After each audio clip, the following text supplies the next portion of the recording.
Hello and welcome to another episode of India and Bonjour et bienvenue dans un nouvel épisode de India and Global Left. Si vous découvrez l'émission, n'oubliez pas de vous abonner.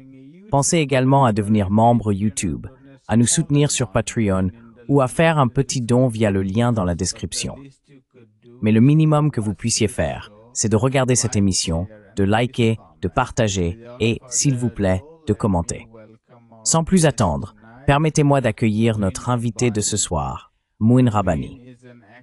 Mouin est un expert de l'Asie de l'Ouest et une autorité sur la Palestine. Mouin, bienvenue à nouveau sur India and Global Left. welcome back to India and Global Left. C'est très agréable d'être à nouveau avec vous. Merci. I wanted to discuss Palestine with you. Je voulais discuter de la Palestine avec vous. Il y a 3 ou 4 choses que nous voyons dans les gros titres. Premièrement, évidemment, la famine et la sous-alimentation extrême.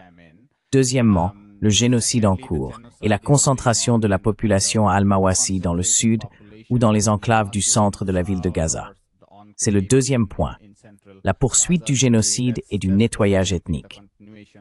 Ensuite, il y a l'extrême violence des colons en Cisjordanie occupée. Et maintenant, on entend parler d'une soi-disant réoccupation de Gaza ou occupation de Gaza, ce qui peut parfois prêter à confusion, comme si Gaza n'était pas déjà occupé. Mais ce que je comprends, c'est qu'ils ont l'intention d'intensifier et de s'étendre dans des zones où ils s'étaient un moment arrêtés, peut-être un signe qu'ils comptent rester à Gaza plus longtemps, voire indéfiniment. Dites-nous ce qui se passe sur le terrain et quelle est votre interprétation de la situation en Palestine. And what's your interpretation of what is happening in Palestine? Well, you identified quite a few developments. Eh bien, vous avez identifié un certain nombre d'évolutions, et en réalité, elles sont pour la plupart liées entre elles. Tout d'abord, si l'on regarde la situation dans la bande de Gaza, il y a le génocide en cours qui s'intensifie même. Et dans le cadre de ce génocide, il y a la politique de la faim, qui entraîne désormais une famine, au cours de laquelle un nombre croissant de personnes, en particulier les plus vulnérables, les enfants et les personnes âgées, commencent tout simplement à mourir de faim. L'objectif global de la campagne actuelle d'Israël dans la bande de Gaza est de chercher à déplacer de force toute la population de la bande de Gaza vers le sud du territoire, à la frontière égyptienne, dans l'intention de les expulser du territoire. Or, cela pose un défi à Israël, car l'Égypte n'acceptera pas de participer au nettoyage ethnique de la bande de Gaza. Participating in the ethnic cleansing of the Gaza Strip, like other Arab states, it has so far been fine. Comme d'autres États arabes, il a jusqu'à présent toléré qu'Israël massacre des Palestiniens sur leur propre terre. Mais il fixe une limite lorsqu'il s'agit pour Israël d'expulser des Palestiniens de Palestine vers son propre territoire.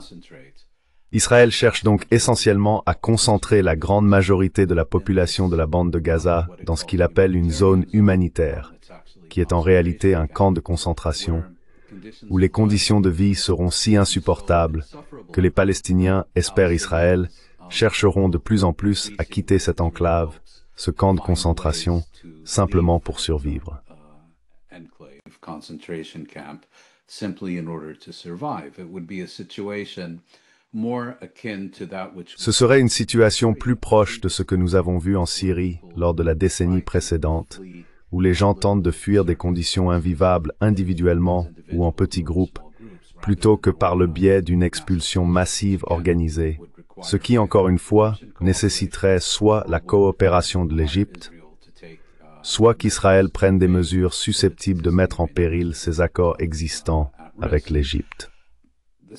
La seconde partie concerne la Cisjordanie. Là, on observe une intensification de la violence d'Israël contre les Palestiniens, non seulement directement par l'armée et ses auxiliaires colons, mais aussi une dynamique croissante vers l'annexion. Par exemple, en créant de nouvelles colonies et en adoptant des projets de colonisation majeurs. L'un d'eux est connu sous le nom de Corridor E1, qui couperait effectivement la Cisjordanie en deux.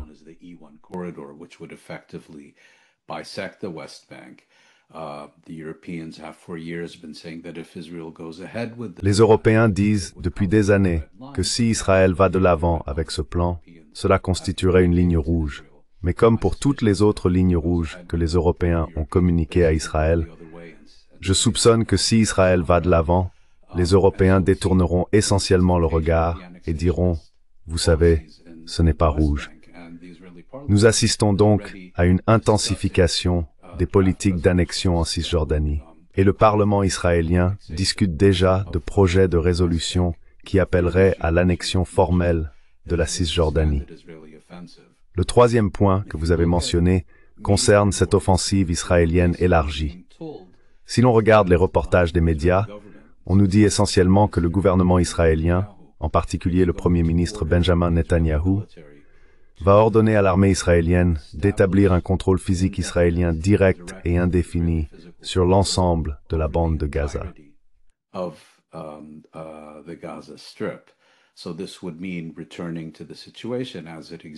Cela signifierait donc un retour à la situation qui existait avant 1984, lorsque Israël a commencé à se redéployer d'une grande partie de la bande de Gaza dans le cadre de la mise en œuvre de la première phase des accords d'Oslo.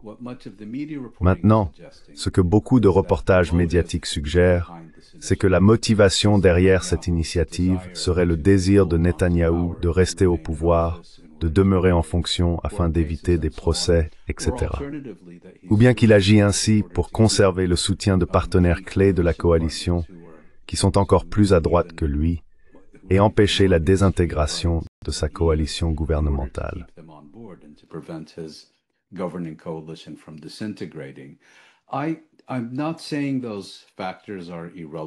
Je ne dis pas que ces facteurs sont sans importance, et à un certain niveau, ils jouent probablement un rôle. Mais on nous demande essentiellement de croire que l'ensemble du gouvernement israélien, toute la classe politique israélienne, tout le commandement militaire d'Israël et une grande partie de la société israélienne adhèrent à ce plan en sachant pertinemment que son objectif principal est de maintenir un seul individu au pouvoir. Cela me paraît invraisemblable. Je pense que ce que nous voyons réellement, c'est la même dynamique, le même élan que nous observons en Cisjordanie. L'expansion territoriale, la volonté d'incorporer ces territoires à Israël et l'expulsion de la population palestinienne existante. C'est vraiment aussi simple que cela.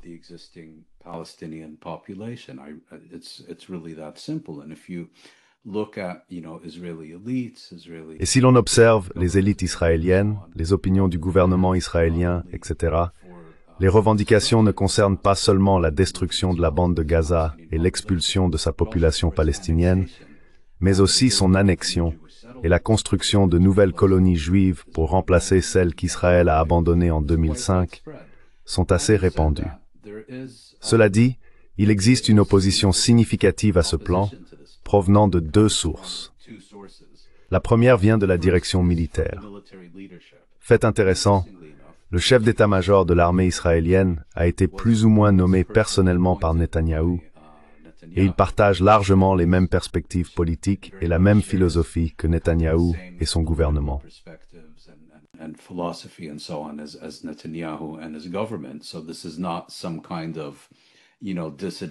Il ne s'agit donc en aucun cas d'un général dissident, mais il reconnaît que son armée est épuisée, qu'elle devra mobiliser d'importantes forces de réserve, qu'elle manque d'hommes et de matériel pour mener une guerre prolongée et occuper la bande de Gaza, et que même si Israël parvenait à occuper physiquement l'ensemble de la bande de Gaza, ce n'est pas, vous savez, ce n'est pas un événement qui se produit et qui s'achève une fois l'occupation réalisée. Il faut maintenir le contrôle, il faut lutter contre une insurrection, et ainsi de suite. Et le commandement militaire, ou du moins certaines de ses composantes clés, semble être arrivé à la conclusion que l'armée israélienne n'est tout simplement pas en mesure de mener à bien cette tâche avec les moyens dont elle dispose. La seconde source d'opposition provient de secteurs de la société israélienne, pour qui la priorité est de récupérer les otages israéliens. Les captifs made de Gaza.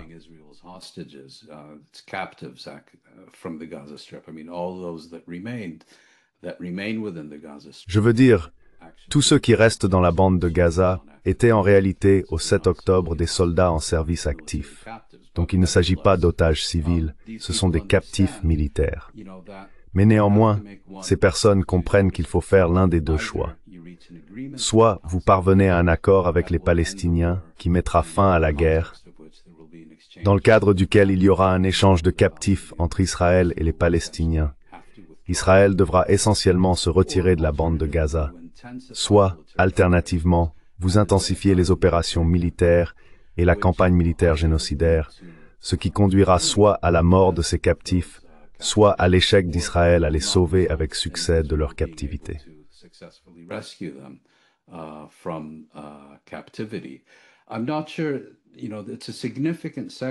Je ne suis pas certain, vous savez, qu'il s'agisse d'un secteur significatif de l'opinion publique israélienne qui privilégie un accord pour récupérer les otages, même au prix de mettre fin à la guerre, du moins c'est ainsi qu'ils le perçoivent.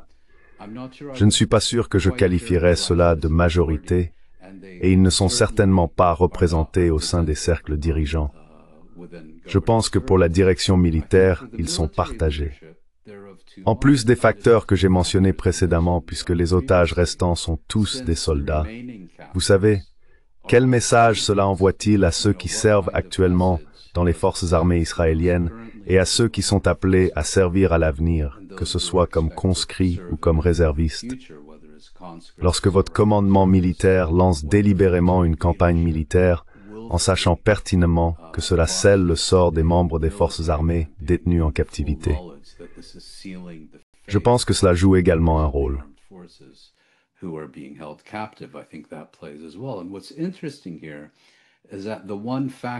Et ce qui est intéressant ici, c'est que le seul facteur qui n'entre pas en ligne de compte dans les calculs israéliens concernant l'éventuelle extension de la campagne, c'est la réaction de l'Occident. Je pense qu'ils tiennent ça pour acquis, et je dirais probablement à juste titre, qu'Israël peut faire ce qu'il veut, agir à sa guise, et qu'il n'y aura aucune conséquence significative liée à ses actions, aussi génocidaires soient-elles, de la part de ses sponsors et alliés en Amérique du Nord et en Europe.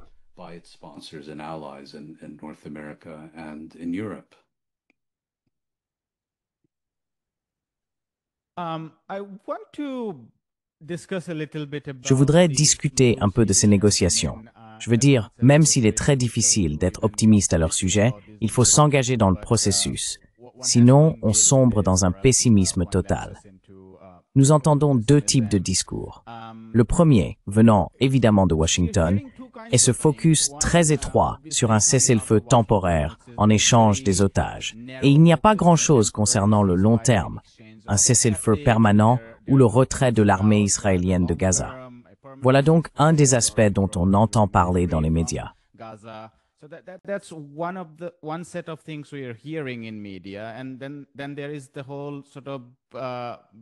Et puis, il y a toute une sorte de plan, si vous voulez, où les États arabes sont également impliqués, et les Européens s'expriment aussi, qui consiste en cette idée que le Hamas déposerait les armes et que l'autorité palestinienne, il ne s'agit pas, à ce que je comprends, d'une coalition, prendrait le contrôle total d'une Palestine unifiée. Or, étant donné ce que fait Israël en Cisjordanie occupée, y compris la récente escalade à Al-Aqsa, encore une fois, il est erroné d'imaginer que cela ne concerne que le Hamas ou seulement Gaza. Et étant donné non seulement l'impopularité de l'autorité palestinienne, mais aussi son incapacité à organiser une quelconque résistance efficace en Cisjordanie, que signifie l'implication des États arabes dans une résolution palestinienne?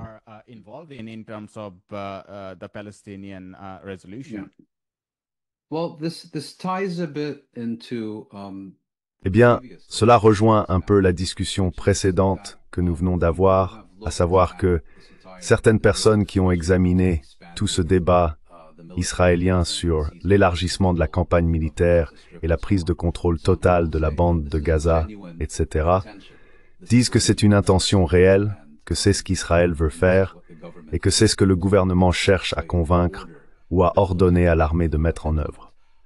D'autres suggèrent qu'il s'agit d'un ultime recours du gouvernement israélien qui brandit cette menace contre les Palestiniens.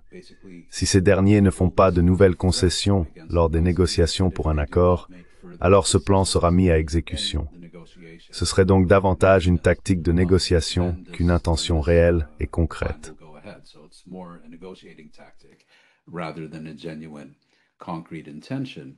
And other people say, well, actually, all this talk. Et d'autres personnes disent, en réalité, que tous ces discours sur les différences significatives et les disputes au sein du cabinet israélien, ainsi qu'entre les dirigeants politiques et militaires, ne sont en fait qu'un camouflage destiné à créer l'opportunité de lancer une offensive surprise.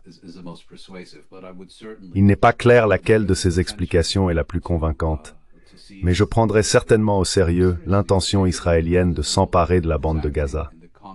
Surtout parce qu'Israël agit en sachant pertinemment qu'il peut faire ce qu'il veut.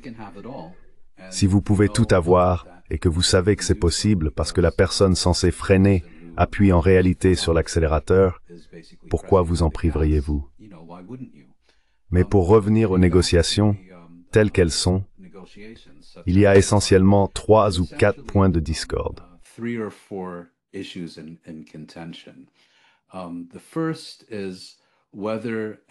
La première question est de savoir si un accord sera de nature temporaire ou s'il conduira à une cessation permanente des hostilités, ou du moins à une cessation durable des hostilités. Israël insiste pour une pause temporaire, 60 jours, au cours de laquelle les captifs israéliens seraient libérés en échange d'un certain nombre de captifs palestiniens. Puis Israël pourrait simplement reprendre sa campagne militaire génocidaire. Pour les Palestiniens, cela est inacceptable. Ils insistent que si un accord doit être progressif, comme le souhaite Israël, alors la première phase doit inclure des garanties que la transition de la première à la deuxième phase ne sera pas utilisée par Israël, comme cela a été le cas en mars, comme prétexte pour reprendre son offensive, avec les conséquences dévastatrices pour la population civile de la bande de Gaza que nous observons actuellement.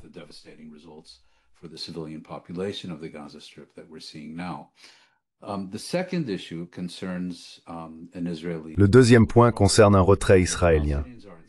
Et les Palestiniens insistent pour que, lors de la première phase de tout accord, les Israéliens se retirent vers les positions qu'ils occupaient en mars de cette année, avant qu'ils n'abrogent essentiellement l'accord de janvier et ne reprennent leur campagne militaire. Dans le cadre d'un accord global, il devrait y avoir un retrait israélien total et complet de l'ensemble de la bande de Gaza. En ce qui concerne l'échange de prisonniers, les Palestiniens insistent pour que tout accord inclue la libération de tous les prisonniers palestiniens détenus dans les prisons israéliennes et condamnés à perpétuité. Cela inclurait des personnes comme le dirigeant du Fatah, Marwan Barghouti, le dirigeant du FPLP, Ahmed Saadat, et d'autres qui n'ont pas été libérés lors des échanges précédents.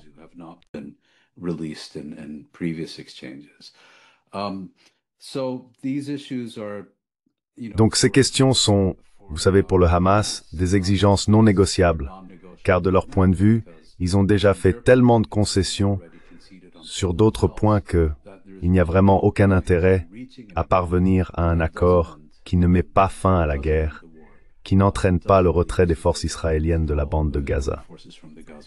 Et un autre point que j'ai omis de mentionner, c'est que cela ne rétablit pas le rôle des agences spécialisées des Nations Unies et des organisations humanitaires professionnelles pour qu'elles reprennent la direction des livraisons et de l'approvisionnement humanitaire à la population palestinienne de la bande de Gaza.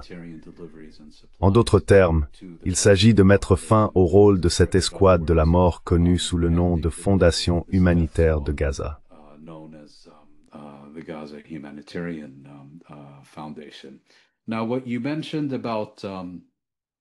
Alors, ce que vous avez mentionné à propos du désarmement du Hamas, qu'est-il arrivé? Du point de vue américain, ils aimeraient voir un accord. Mais en réalité, la seule chose qui intéresse vraiment les Américains, je veux dire, ils n'ont pas de politique contre le génocide. Ils sont tout à fait satisfaits de voir des Palestiniens, vous savez, des nourrissons, des enfants et des personnes âgées palestiniennes mourir de la famine imposée par Israël. Mais la seule chose à laquelle ils tiennent réellement, et la seule chose à laquelle, en particulier, l'envoyé américain Steve Witkoff tient personnellement et profondément, c'est de récupérer les otages qui restent dans la bande de Gaza. Mais je pense aussi qu'il est prêt à subordonner cela à une pression militaire israélienne accrue, parce que ces personnes vivent encore sous l'illusion que si l'on applique simplement plus de pression militaire, so Hamas est sur ce qui, selon toute norme objective, serait une exigence non gros.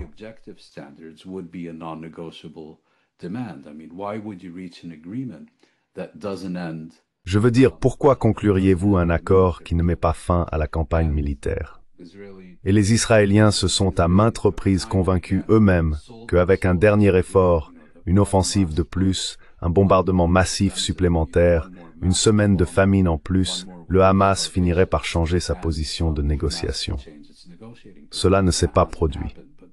Mais pour revenir au point que nous étions en train de discuter, Witkoff, lorsqu'il était récemment en Israël, a rencontré les familles des otages israéliens et leur a annoncé qu'il avait reçu un engagement du Hamas, je suppose par l'intermédiaire des médiateurs égyptiens et qataris, selon lequel le Hamas était prêt à se désarmer dans le cadre d'un accord.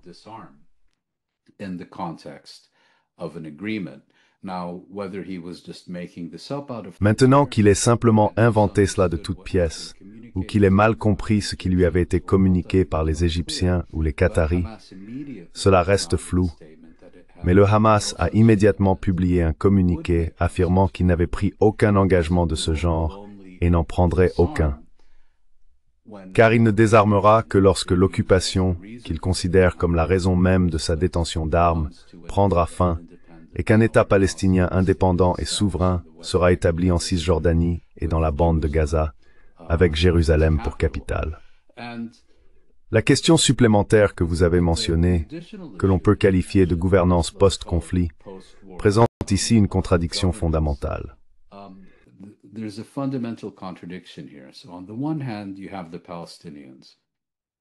D'un côté, vous avez les Palestiniens, et les mouvements Fatah et Hamas sont déjà parvenus à un accord selon lequel la gouvernance et l'administration de la bande de Gaza seront assurées, seront dirigées par un comité de ce qu'ils appellent, je crois, des technocrates indépendants. En d'autres termes, des personnes qui ne sont pas des membres identifiables ni du Fatah ni du Hamas et qui opéreront dans le cadre de l'autorité palestinienne. Les Palestiniens sont donc déjà tombés d'accord entre eux à ce sujet. Le seul Palestinien qui n'a pas encore publiquement approuvé cela est le président palestinien Mahmoud Abbas, car il ne veut pas être perçu comme partie prenante à un arrangement conclu avec le Hamas, même si celui-ci implique que le Hamas accepte de ne pas jouer de rôle dans la gouvernance.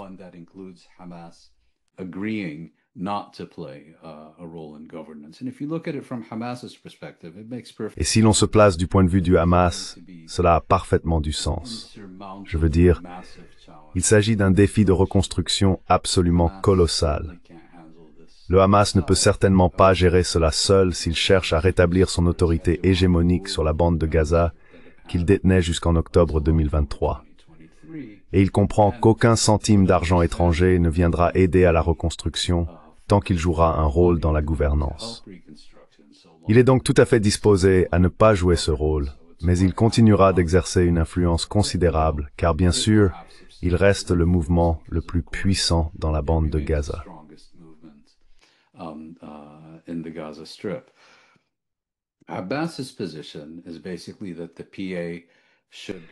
La position d'Abbas est essentiellement que l'autorité palestinienne devrait venir et gouverner de manière hégémonique, comme elle le fait actuellement dans les parties de la Cisjordanie où elle en est capable. Et cela n'est pas acceptable pour le Hamas. Mais, plus important encore, je ne pense pas que l'autorité palestinienne en ait la capacité. En ce qui concerne les États arabes, ils ne veulent pas jouer un rôle significatif ni dans la gouvernance d'après-guerre, ni dans la reconstruction, à moins que l'autorité palestinienne ne soit directement impliquée et que ce soit un processus dirigé par elle. Ils agissent ainsi pour deux raisons. La première, c'est qu'ils ne veulent pas jeter de l'argent par les fenêtres.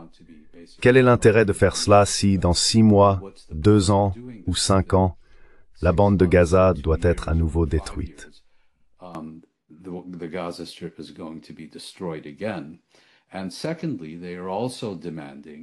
Et deuxièmement, ils exigent également comme condition de leur implication une voie claire et irréversible vers la création d'un État palestinien afin que les questions politiques sous-jacentes soient abordées et résolues.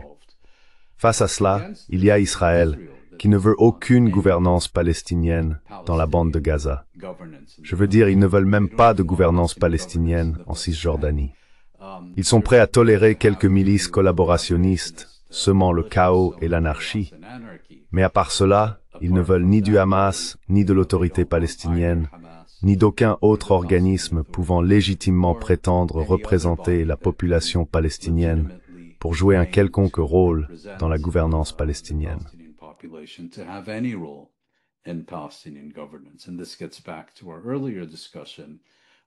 Et cela nous ramène à notre discussion précédente, où l'alternative préférée d'Israël est soit que la bande de Gaza soit de facto ou de jure incorporée à Israël, soit qu'elle reste dans une situation de chaos et d'anarchie. Ainsi, les Européens, et probablement dans une moindre mesure les Américains, sont ouverts à l'idée de rétablir une gouvernance palestinienne dans la bande de Gaza. Mais au final, ils ne sont pas prêts à s'opposer à Israël sur ce point. Ils ne vont certainement pas exercer de pression significative à ce sujet. Oui, ils formuleront leurs critiques, leurs condamnations verbales, et ainsi de suite. Mais, comme cela a été un principe central de la politique étrangère des États-Unis et de l'Union européenne en particulier, je dirais envers Israël, l'impunité avant tout.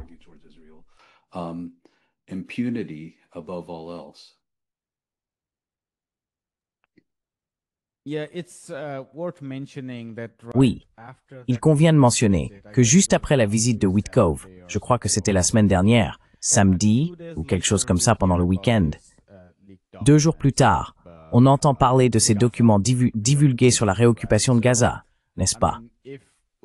Donc, je veux dire, si Wittkov a visité Israël et que 2 jours plus tard, on entend parler de ce vaste plan de réoccupation, cela en dit long sur ce que pensent ceux qui sont à Washington.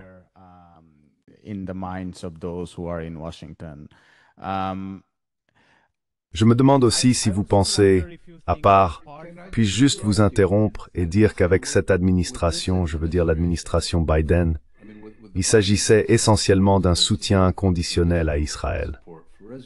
Chaque fois qu'il y avait une contradiction, Biden intervenait, ou Blinken faisait une déclaration disant « Vous savez, Israël a accepté notre proposition, mais le problème, c'est que le Hamas la rejette. » Alors qu'en réalité, c'était exactement l'inverse. Avec cette administration, on a l'impression qu'ils ont effectivement leurs préférences, et que ces préférences ne sont peut-être pas alignées avec celles d'Israël. Mais quand les choses se corsent, ils se contentent de laisser Israël prendre les devants, et au final, soutiennent tout ce qu'Israël fait, même si cela ne correspond pas nécessairement aux préférences politiques de Washington.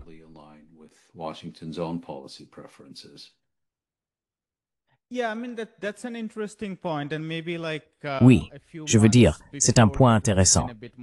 Et peut-être qu'il y a quelques mois, cela aurait été un peu plus convaincant qu'aujourd'hui. Mais j'ai de plus en plus l'impression que lorsqu'il s'agit d'autres régions d'Asie de l'Ouest, par exemple la Syrie ou l'Iran, je pense que les États-Unis ont une préférence beaucoup plus marquée. Même là, Israël les oblige parfois à agir différemment. Mais ils ont tout de même une préférence plus forte parce qu'ils ont une vision de l'Asie de l'Ouest, où appelons cela Abraham II, où ils forment une large alliance, où ils intègrent la Syrie, voire le Liban, en chassant le Hezbollah du Sud-Liban, et peut-être même en impliquant la Turquie comme rempart contre au final des blocs menés par la Chine, la Russie et l'Iran. Donc je pense que c'est la vision plus large. Et donc, ils ont beaucoup plus leur mot à dire en Syrie, à savoir, nous ne voulons pas que vous balkanisiez la Syrie.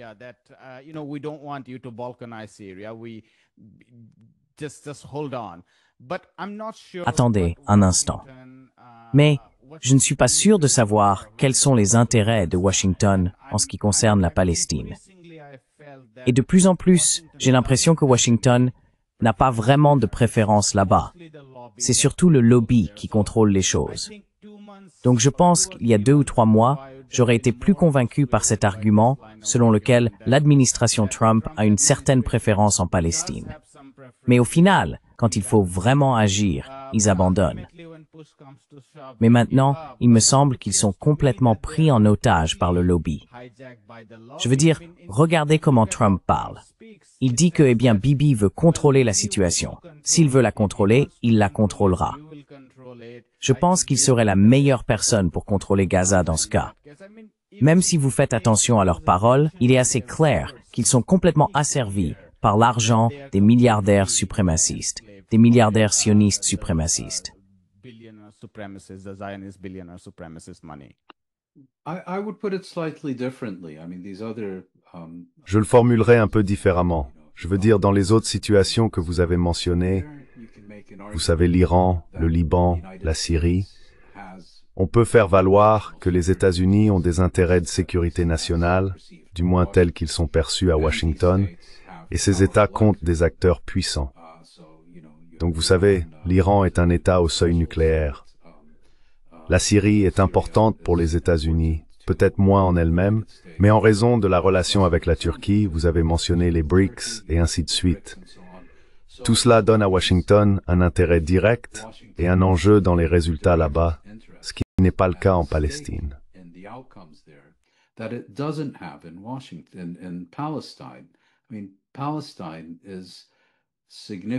Je veux dire, la Palestine n'est significative et n'intéresse Washington que dans la mesure où elle pourrait compliquer les relations des États-Unis avec d'autres États de la région. Et malheureusement, ce que nous avons constaté, c'est que les principaux partenaires de Washington dans la région, l'Arabie saoudite, l'Égypte, la Turquie, le Qatar, etc., n'ont pas été prêts à exercer la moindre pression sur les États-Unis en réponse à leur soutien inconditionnel à Israël. Et compte tenu de cette inertie arabe, il n'y a absolument aucune raison pour que Washington change de cap. Je veux dire, même dans le contexte de ces négociations, les deux principaux acteurs arabes impliqués sont l'Égypte et le Qatar.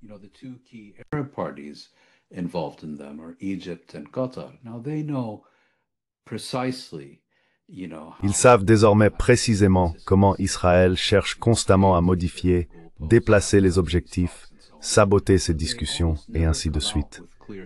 Mais ils ne publient presque jamais de déclarations claires expliquant au monde pourquoi ces négociations échouent. Et cela pour une raison très simple. Cela compliquerait leurs relations avec les États-Unis. Ainsi, tant que les États de la région, qu'ils soient arabes ou non, ne sont pas capables, et plus important encore, disposés à établir un lien direct entre leurs relations avec Washington et le soutien de Washington à Israël pour sa campagne génocidaire contre les Palestiniens, Washington n'a aucun incitatif à changer.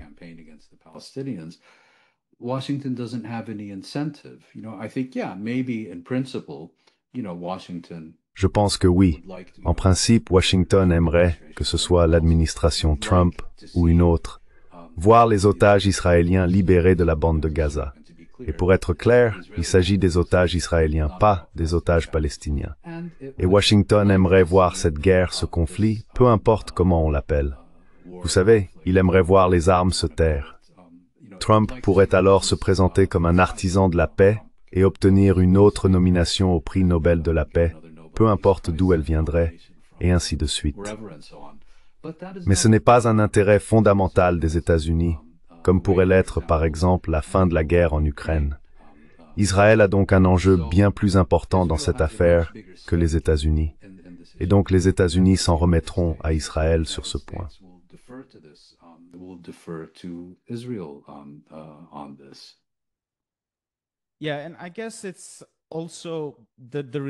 Oui, et je suppose que c'est aussi la relation entre les États arabes et les États-Unis. Il est important de savoir que leur dépendance envers les États-Unis dépend également de ce qu'ils décident de faire, de leurs décisions en ce qui concerne leurs relations avec l'Iran et le reste du monde. Par exemple, pendant très longtemps, les réserves de pétrodollars ont été presque entièrement intégrées dans le système du dollar basé aux États-Unis. Je veux dire, en passant par Londres, cela finit finalement à Wall Street, dans l'immobilier, et ainsi de suite. Mais ils ont été extrêmement dépendants de ce système impérial fondé sur le dollar. Et donc, étant donné ce que nous avons vu avec la Russie, par exemple, avec toutes les sanctions sur 300 à 400 milliards de dollars américains, ils se trouvent dans une situation vulnérable.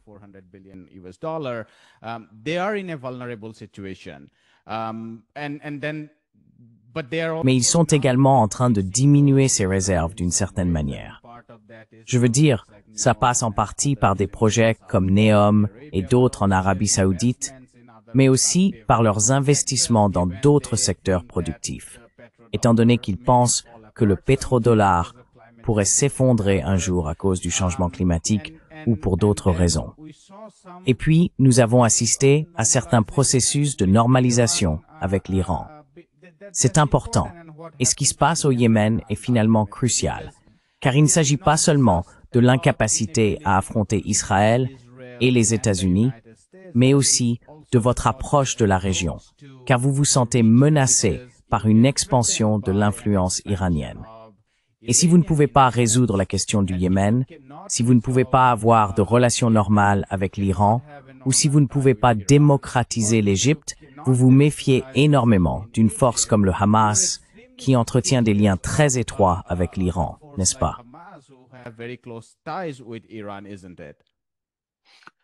Yes and no. I mean, Iran. Oui et non.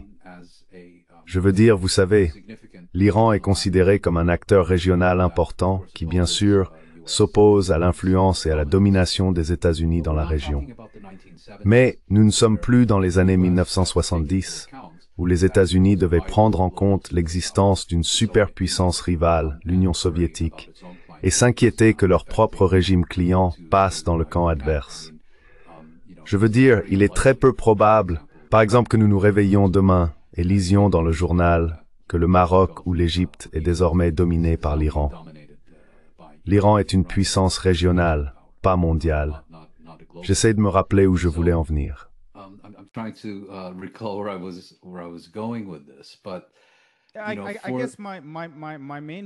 Je suppose que mon point principal ici était que c'est peut-être pas le cas pour les États-Unis. Je veux dire, les États-Unis, je pense qu'ils sont, sinon comme l'Union soviétique, du moins préoccupés par la Chine, qui, à ce stade, n'est peut-être pas aussi présente que l'Union soviétique l'était autrefois en Asie de l'Ouest. Mais malgré tout, il y a une certaine paranoïa à Washington. Mais ce que je disais, c'est qu'en ce qui concerne les États arabes, je ne suis pas sûr qu'ils ne soient pas inquiets de l'influence potentielle de l'Iran. Et mon point était que, si vous n'adoptez pas une approche progressiste, positive et pragmatique envers l'Iran, si vous continuez à raisonner comme vous l'avez toujours fait, alors il y a une incitation à agir en Palestine. C'est ça mon point principal.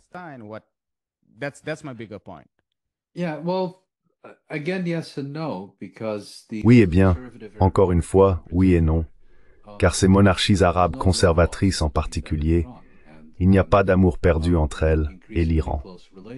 Et le rapprochement croissant entre ces États et Israël, que nous avons observé au cours des 10 ou 15 dernières années, est en grande partie lié à la recherche d'alliés dans leur lutte contre l'influence iranienne dans la région.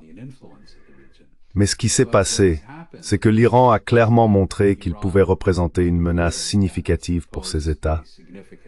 Par exemple, à travers les attaques de missiles et de drones yéménites sur le territoire saoudien puis émirati d'une part, et l'attaque iranienne directe contre des installations pétrolières clés d'Aramco dans l'est de l'Arabie saoudite d'autre part.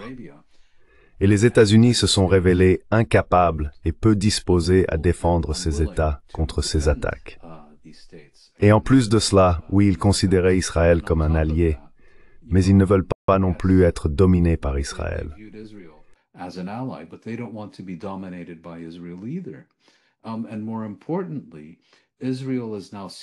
Et plus important encore, Israël est désormais perçu par eux moins comme un allié stratégique que comme un incendiaire régional. Et cela à un moment où des États arabes clés, en particulier les Émirats arabes unis et l'Arabie saoudite, ont normalisé leurs relations avec l'Iran précisément afin de s'isoler de la menace d'une guerre dans la région du Golfe Persique.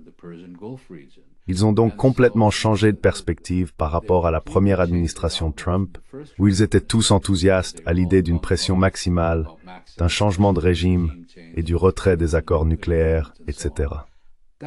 Ce n'est plus à leur ordre du jour aujourd'hui.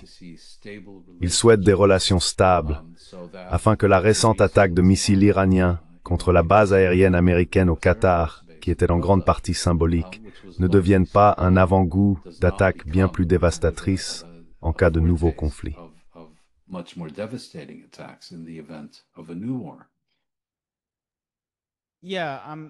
Oui, c'est juste. Je ne suis pas en désaccord, mais je pense que tu es probablement un peu plus positif concernant les États arabes. Passons à autre chose. Pas du tout.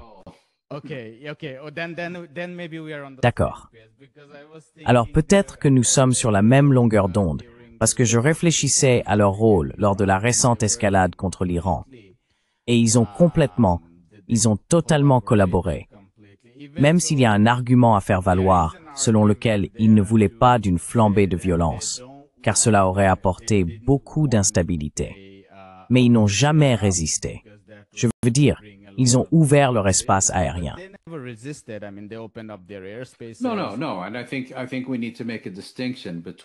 Non. Et je pense qu'il faut faire la distinction entre ne pas vouloir quelque chose et agir lorsqu'elle se produit réellement.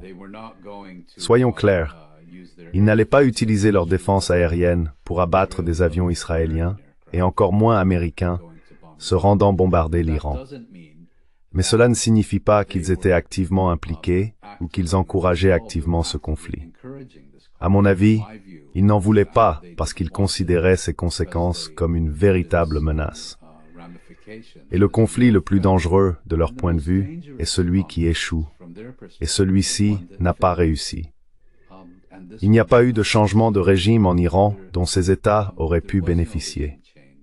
L'Iran pourrait désormais adopter une position beaucoup plus dure dans ses négociations avec les États-Unis. Il pourrait même tout simplement abandonner les négociations avec les États-Unis et décider que pour une véritable sécurité, il doit suivre la voie nord-coréenne et développer sa propre arme nucléaire. Eh bien, dans quelle mesure cela va-t-il rassurer ces États arabes?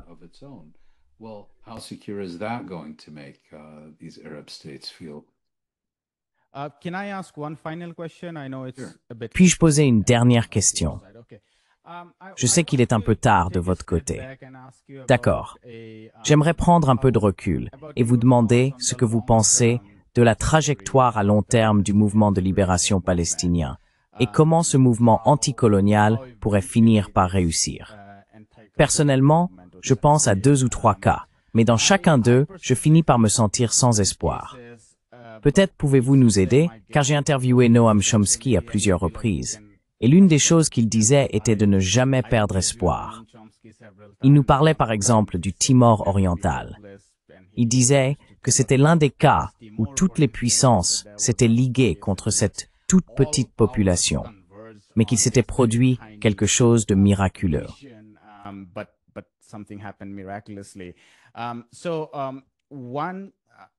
Donc, une issue que je vois serait qu'un jour, si quelque chose change aux États-Unis, disons qu'un changement révolutionnaire survient, vous savez, un mouvement à la Mamdani ou à la Sanders se forme, et que des personnes réellement sympathiques à la cause palestinienne arrivent au pouvoir, alors toute la façade s'effondre. Les États-Unis retirent tout leur soutien, militaire, diplomatique, et l'empire sioniste vampire s'écroule. C'est une possibilité. Je n'en suis pas très optimiste. Ayant suivi le mouvement Sanders et étant quelqu'un qui observe de près le pouvoir de Wall Street, je ne pense pas que l'hégémonie américaine, qu'elle soit financière ou capitaliste, soit en train de s'effondrer.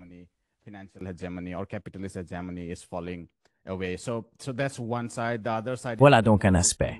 L'autre, c'est l'approche davantage fondée sur les Nations Unies. Et là, peut-être pouvez-vous aussi commenter les gestes récents du Canada, du Royaume-Uni et de la France. À mesure que de plus en plus de nations s'unissent et reconnaissent davantage de droits aux Palestiniens, il y a une pression juridique qui s'exerce. Mais je ne pense pas non plus que cela aboutira. à moins que les États-Unis ne changent de position. Enfin, il y a la force, vous savez, la Chine ou quelqu'un d'autre, je veux dire les Arabes, s'ils s'unissent pour imposer un blocus, attaquer Israël et la Turquie. Je ne pense pas que cela arrivera de toute façon. Y a-t-il une autre option qui m'échappe? Et pourriez-vous commenter ces trois options? Is there any other option I am missing, and comment on all these three options? Well, the future is of course Eh bien, l'avenir est bien sûr généralement très difficile et souvent impossible à prévoir. Mais si l'on regarde ce qui s'est passé au cours des 2 dernières années, je décrirais le génocide de Gaza comme le moment Sharpeville d'Israël, en référence ici au massacre de 1960 en Afrique du Sud, qui a irréversiblement changé l'opinion publique mondiale à propos de ce pays. La différence, c'est qu'à l'époque, l'Afrique du Sud n'avait vraiment besoin que du soutien du gouvernement américain et du gouvernement britannique, pourrait-on dire. Israël est dans une position bien plus vulnérable. C'est un pays beaucoup plus petit que l'Afrique du Sud. Il ne dispose pas des ressources dont l'Afrique du Sud bénéficiait. Et pour Israël, le soutien de l'opinion publique occidentale a toujours été un atout stratégique clé. Cet atout est désormais irrémédiablement perdu et ne pourra jamais être restauré.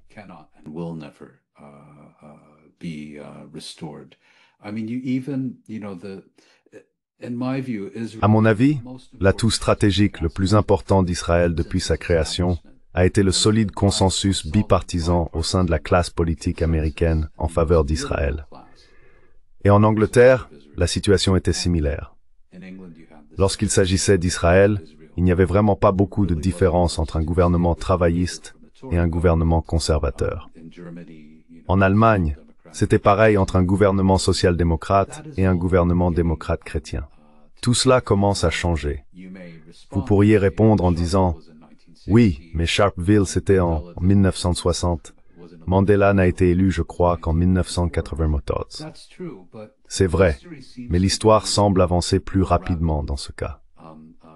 Israël a toujours été un atout électoral pour les candidats politiques occidentaux, alors que la Palestine a toujours été, pour ainsi dire, un certificat de mort politique.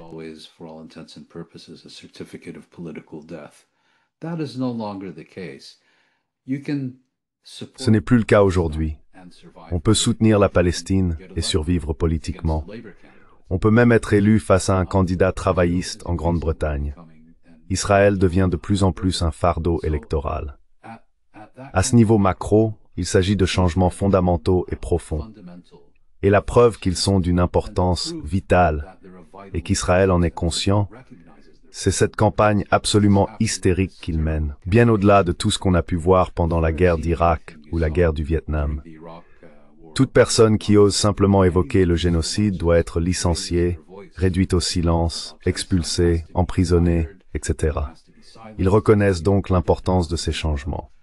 Il faudra du temps pour qu'ils se répercutent dans le système politique. They will take time to work through the political system. But if 5 years ago you would have told me that there would even be a draft. Mais s'il y a 5 ans, vous m'aviez dit qu'il y aurait même un projet de résolution visant à limiter la vente d'armes à Israël, je vous aurais dit, vous savez que vous vivez dans une réalité parallèle. Eh bien maintenant, c'est une réalité. Deuxièmement, dans la région, il y a eu des changements très importants dans l'ensemble de la région, à la suite de la guerre de 1948, de la création d'Israël et de la Nakba palestinienne.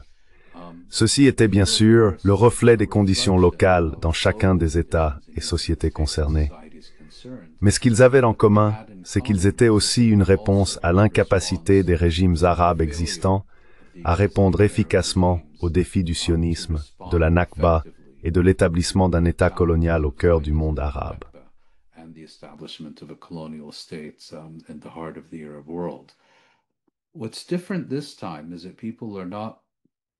Ce qui est différent cette fois-ci, c'est que les gens ne réagissent pas à l'échec de leur gouvernement. En d'autres termes, c'est pas comme si leur gouvernement avait agi sans réussir.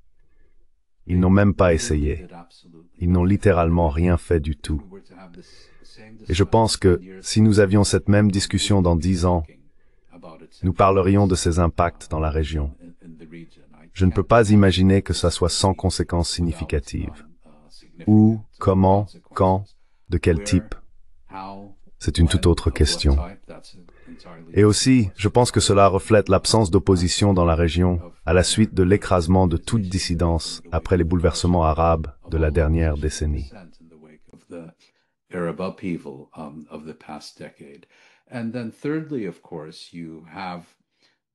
Et puis troisièmement, bien sûr, il y a le déclin, ou du moins le déclin relatif, de l'hégémonie mondiale des États-Unis et la montée non seulement d'autres puissances mondiales comme la Chine, mais aussi de coalitions mondiales. Je veux dire, bien sûr, l'Inde est aujourd'hui dans une position très différente de celle qu'elle occupait historiquement, mais vous savez, l'Inde et la Chine, qui n'étaient pas exactement les meilleurs amis, sont toutes deux alliées au sein de cette coalition des BRICS. Donc vous voyez, il y a toutes sortes de changements. Je dirais donc que si l'on regarde les changements que l'on observe déjà en Occident, les changements qui, à mon avis, peuvent raisonnablement être anticipés dans la région, et les transformations au niveau mondial, tout cela crée de réelles opportunités pour les Palestiniens.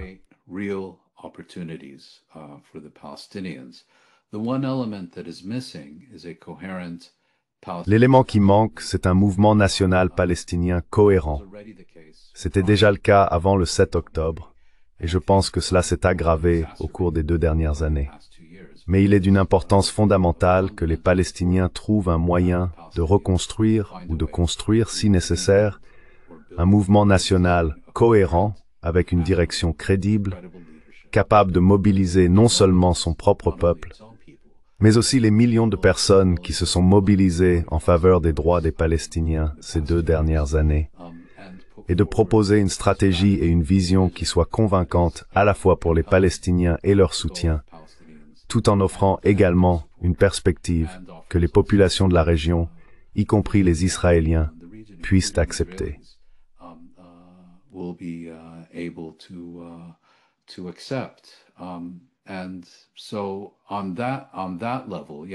Et donc, à ce niveau, oui, nous sommes actuellement au cœur d'une catastrophe bouleversante. Mais je crois que nous assistons à des changements, malheureusement en raison de ce prix extraordinairement exorbitant payé en vies humaines, en particulier au cours des 2 dernières années. Mais je ne pense pas que dans quelques années nous serons dans une situation aussi décousue qu'aujourd'hui. Et je pense qu'il y aura en fait des opportunités très significatives pour les Palestiniens qu'ils pourront et devraient être en mesure de saisir.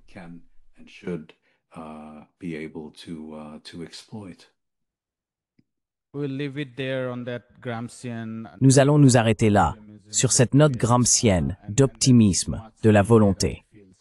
Et c'est vraiment nécessaire, je pense, parfois en ce moment de l'histoire, car beaucoup de choses ont effectivement progressé, comme vous venez de l'expliquer. Mais il est parfois très difficile de s'en rendre compte, à juste titre. Et il est important de garder l'espoir vivant, sinon les gens finissent par abandonner et passer à autre chose. Merci beaucoup pour cela. Ce fut un réel plaisir de vous parler. Prenez soin de vous. It was such a pleasure to talk to you. Take care. Thank you. Bye. Hi, my name is Merci, au revoir. political commentators and activists so far. If you have liked our content Si vous avez apprécié notre contenu jusqu'à présent et souhaitez que nous construisions une archive pour la gauche, j'ai 2 demandes à vous faire. Veuillez envisager de faire un don à la cause. Le lien se trouve dans la description ci-dessous. Aussi, si vous ne pouvez pas le faire, ne vous en faites pas. Vous pouvez toujours aimer nos vidéos et les partager avec vos camarades. Enfin, n'oubliez pas d'appuyer sur le bouton d'abonnement. Don't forget to hit the subscribe button.